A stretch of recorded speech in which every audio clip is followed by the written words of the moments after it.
রাষ্ট্র পরিচালনায় রাসূল সাল্লাল্লাহু আলাইহি ওয়াসাল্লামের আদর্শ সম্পর্কে গুরুত্বপূর্ণ তাকরীর পেশ করবেন ভাই মোহাম্মদ হাসিবুর রহমান জামাতে তাইসির। ভাই মোহাম্মদ হাসিবুর রহমান জামাতে তাইসির।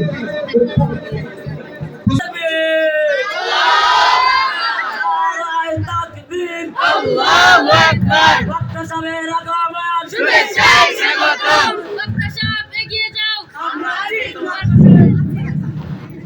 আসসালামু আলাইকুম ওয়া রাহমাতুল্লাহি ওয়া বারাকাতুহু। নাহমাদুহু ওয়া নুসাল্লি আলা রাসূলিল কারীম। আম্মা বা'দ ফাআউযু বিল্লাহি মিনাশ শাইতানির রাজীম। বিসমিল্লাহির রাহমানির রাহিম। লাকাদ কানা লাকুম ফি রাসূলিল্লাহি উসওয়াতুন হাসানাহ।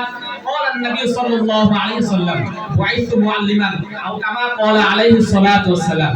অধ্যক্ষ সরকারি ছাত্র পাঠাগার কর্তৃক আয়োজিত বার্ষিক বক্তৃতা সেমিনারের সম্মানিত সভাপতি, বিজ্ঞ বিচারক মণ্ডলী, সুদক্ষ পরিচালক এবং আমার সামনে থাকা এক্সাক্ট এলএমপি ছাত্র ভাইরা সবাইকে জানাই আমার পক্ষ থেকে আন্তরিক মুবারকবাদ।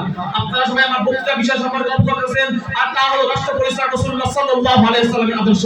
আল্লাহ তাআলা যদি আমাকে তৌফিক দান করে তাহলে এই বিষয় সম্পর্কে কিঞ্চিত পরিমাণ আলোকপাত করব ইনশাআল্লাহ। মোহতারাম হাজিরিন, মাছ যেমন পানি ছাড়া বাস করতে পারে না, ঠিক তেমনি একটা আদর্শ রাষ্ট্র ছাড়া কোনো জাতি শান্তিতে বসবাস করতে পারে না। ইতিহাসের দিকে লক্ষ্য করলে দেখা যায় ইসলাম পূর্ণ আরবে ইসলাম পূর্ণ আরবে জনগণের মাঝে জাতীয়তাভিত্তিক নাগরিকতার কোনো বন্ধন ছিল না, এবং কি রাজনৈতিক দিক দিয়েও তারা করে পতাকার ছায়া কোনো সমবেত হয়নি। আরবে মানুষ ছিল কিন্তু মানুষত্ব ছিল না, হৃদয় ছিল কিন্তু হৃদয়ত্ব ছিল না।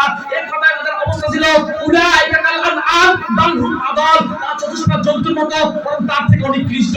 এই অন্ধকার সমাজকে আলোকিত করার জন্য পৃথিবী পৃষ্ঠে আগমন করলেন প্রিয় নবী সাল্লাল্লাহু আলাইহি ওয়াসাল্লাম, যার সংস্পর্শে এসে মানুষ এমন আদর্শবান হয়েছিল যাদের আদর্শবান কোনো মানুষ দুনিয়ার বুকে আগমন করেও নাই আর করবেও না। মুহতারাম হাজিরিন, রাসূলুল্লাহ সাল্লাল্লাহু আলাইহি ওয়াসাল্লাম মদিনার সর্বপ্রথম রাষ্ট্রপতি ছিলেন। তিনি মদিনাকে এমন রাষ্ট্রে পরিণত করেছিলেন যে তিনি রাষ্ট্রের সর্বোচ্চ আসনের যখন আসীন ছিলেন, তেমনি জনসাধারণের মধ্যে অবস্থান ছিল তার। তিনি সর্বপ্রথম এমন একটি রাজনৈতিক বন্দর লিখে দিয়েছিলেন যারা মদিনার সনদ নামে আজ পর্যন্ত কেউ উপহার দিতে পারেনি। কোরআন ও হাদিস ভিত্তিক রাষ্ট্রের পরিচালনা করেন তিনি, আর কোরআন হলো সেই আদর্শের মূল ভিত্তি।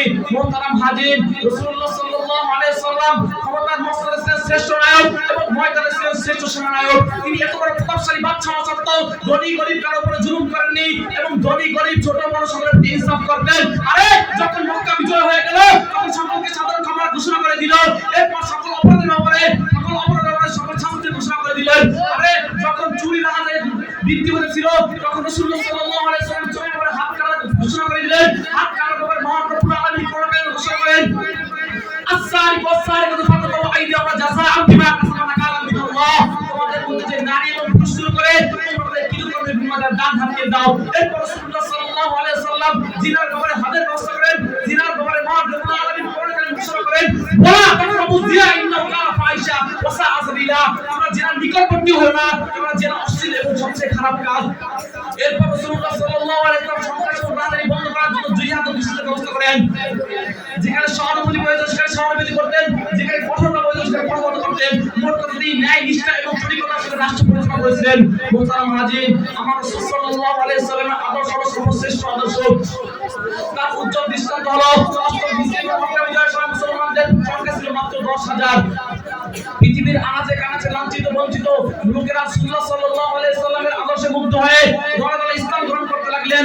হযরত আয়েশা রাদিয়াল্লাহু তাআলা আনহা রাসূলুল্লাহ সাল্লাল্লাহু আলাইহি ওয়াসাল্লাম চরিত্র নিয়ে বলেন, কানা খুলুকুল কুরআন, কুরআন হলো রাসূলুল্লাহ সাল্লাল্লাহু আলাইহি ওয়াসাল্লামের চরিত্র। তাই কোন অবৈধ সন্তান যে আমার রাসূল সাল্লাল্লাহু আলাইহি ওয়াসাল্লামের চরিত্র নিয়ে গর্ব করে, তাই কোন অবৈধ সন্তান যে আমার রাসূল সাল্লাল্লাহু আলাইহি ওয়াসাল্লামের চরিত্র করে তাই তাকে জান্ত পেতে বলা হবে। মুহতারাম হাজিরিন, আমার রাসূল সাল্লাল্লাহু আলাইহি ওয়াসাল্লামের চরিত্রের সার্টিফিকেট দিয়ে মহান রব্বুল আলামিন কোরআনে ঘোষণা করেন, লাকাদ কানা লাকুম ফি রাসূলিল্লাহি উসওয়াতুন হাসানাহ। তোমাদের জন্য আল্লাহ সাল্লাল্লাহু আলাইহি ওয়াসাল্লামের মধ্যে উত্তম আদর্শ। এরপর মহান আল্লাহ তাআলা কোরআনে আরেকটা ঘোষণা করে দিলেন, ওয়া ইন্নাকা লা আলা খুলুকিন আযীম। নিঃসন্দেহে আপনি চরিত্রের মর্যাদা অধিষ্ঠিত। তাই যারা ক্ষমতায় আছে এবং ক্ষমতা আসার জন্য স্বপ্ন দেখছো, তোমরা যদি মনে করো রাসূলুল্লাহ সাল্লাল্লাহু আলাইহি ওয়াসাল্লামের আদর্শকে বাদ দিয়ে তোমাদের নিজের মতো রাষ্ট্র কায়েম করবে, তোমরা যদি মনে করো তোমাদের আইনের বিরুদ্ধে কেউ হকের কথা বলবে তখন তাকে হত্যার ভয় দেখে চুপ করে দিবে, আর সবাই তোমাদের হত্যার ভয়ে চুপ হয়ে থাকবে। তুমি এটা শুনে নাও, তুমি যদি বাতিলের পক্ষে লড়াই করতে হও তাহলে আমি হকের পক্ষে লড়াই করতে আমার কিসের ভয়? বাতিলের পক্ষে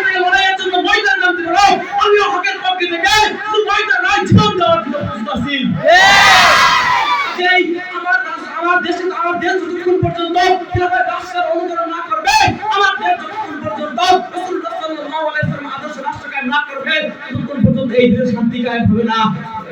আল্লাহ তাআলা আমাদের সকলকে এই কঠিন সময়ে তার জমিনে তার রাসূলের আদর্শ বাস্তবায়ন করার তৌফিক দান করুন। ওয়া আখিরু দাওয়ানা আলহামদুলিল্লাহি রাব্বিল আলামিন। মাশাআল্লাহ।